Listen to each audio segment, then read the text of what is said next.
Hello and welcome to Miniature Adventures. I'm Big Lee, and this week I want to talk about when the painting ends. So this week's video is inspired by a couple of different events. First, a good one, the return of God's Own Scale podcast. The gentleman that runs it had taken a prolonged period off for ill health, and thankfully feels able to bring the podcast back, and it's brilliant. It's really worth looking at it. If you've not heard the podcast, please seek it out on wherever you find your podcasts. I would of course be very remiss if I didn't say I perhaps have a vested interest because I was a guest on his show a couple of years ago now, maybe a year and a half ago. But he always interviews some interesting people, apart from when he was doing me, of course. And he's just a very personable chap and very easy to talk to online. And I really recommend the podcast, and I'm just glad it's back. And that's a good thing. His health has improved, and he feels able to come back to doing something, a project that not just makes him feel good, but other people enjoy as well. Combined with the fact that, combining that particular event with the fact that over the last 6 months or so, I've been struggling with a little bit of arthritis in the hands, which is not serious, but the beginnings. And arthritis is something that runs in my family, particularly down the female line of the family, it has to be said.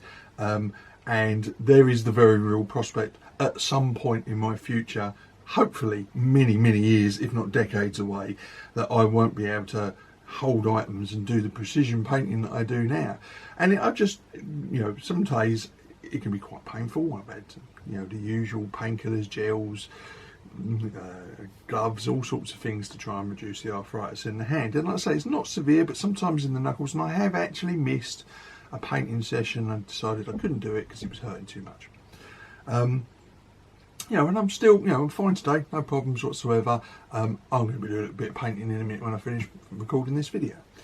But it did get me thinking about how our health can sometimes get in the way and bring to an end, either temporarily or sometimes permanently, certain aspects of our hobby. So a little bit of disclosure here, right? I'm 54, so by no means old, but I am getting to the point where I'm starting to feel a few things. I've always had arthritis in my knees. I smashed my knee up when I was a teenager, so arthritis set in at a very early age in one of my legs. That's now spread to the other leg and ankle.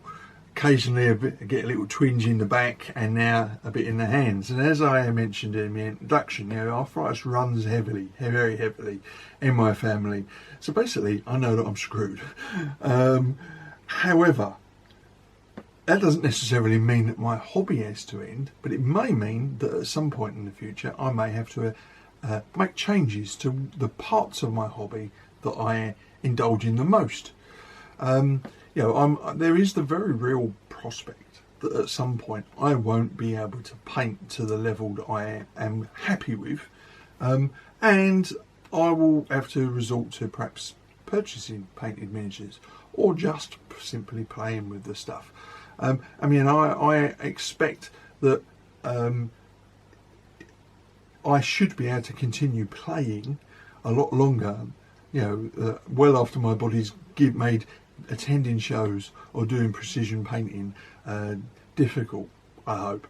But it does beg the question, do we have a long-term plan for how our hobby is going to change and evolve as our health and our ability to carry all the aspects of it out changes?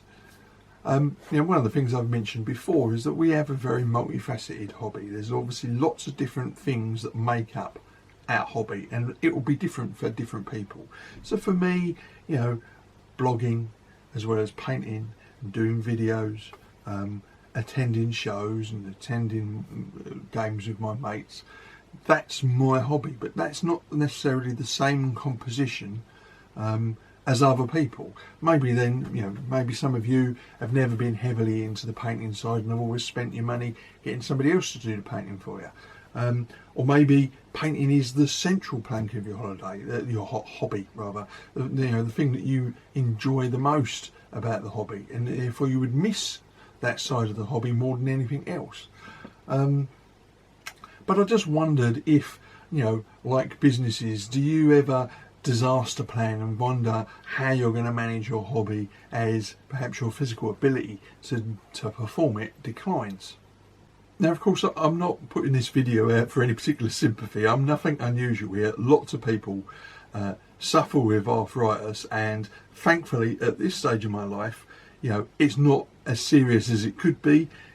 It does cause me a few mobility problems when I'm attending shows and there's a lot of walking, but I'm still at that stage where a sufficient amount of strapping and drugs get me through the day, and I always end up planning a little bit of a rest time afterwards. When I went to Salute a few weeks ago, I made sure that I booked a couple of days working from home so that I wouldn't have lots of walking around, and I had a chance to recover after the physical exertions of Salute.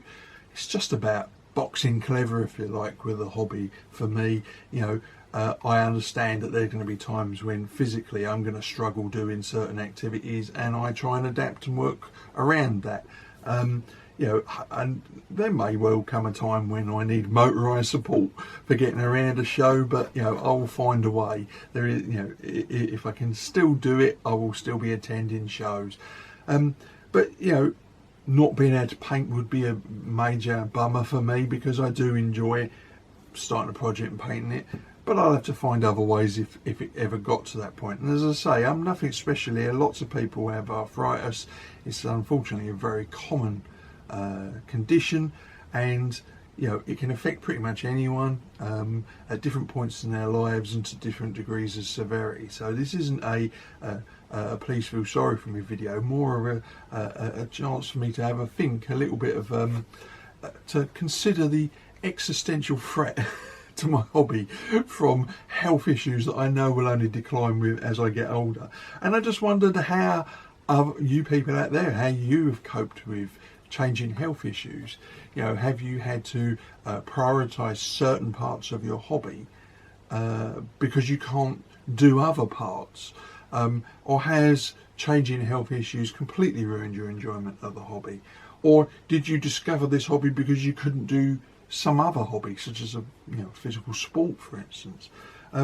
There's lots of ways people might adapt, and lots of ways in which their health issues might affect their enjoyment of their pastimes. And as I say, as I repeat again, this hobby is a multifaceted, got lots of aspects to it, and not everybody's experience of the hobby is going to be the same as each other, because they'll have more emphasis on one particular aspect of the hobby, something that they enjoy more, and that will largely depend on the people they game with, their accessibility to a club and shows and things like that. I'll be interested to know how, as I say, how you have coped with changing health issues. I'm particularly interested if any of you have had to radically change the way that you enjoy your hobby as a result of health issues, and whether that is a permanent change or a temporary change, and how things changed and adapted as your health varied. It's just an interesting discussion, and something that I've just been pondering on recently, as I say, because I'm starting to get the old twinges in the hand, and I'm beginning to realise that as a right-handed painter, this could be a proper problem in hopefully a long time. So there you go, a little bit of a random ramble as usual, but I hope something in there's got you to think about it, and maybe I'd like to hear your experiences and your thoughts on the subject. So as always, if you've enjoyed the video, please like, subscribe and share, and of course if you want to keep up to date with my weekly videos, please tap the bell notification icon. So until next week, stay gaming, keep healthy, and of course keep rolling high.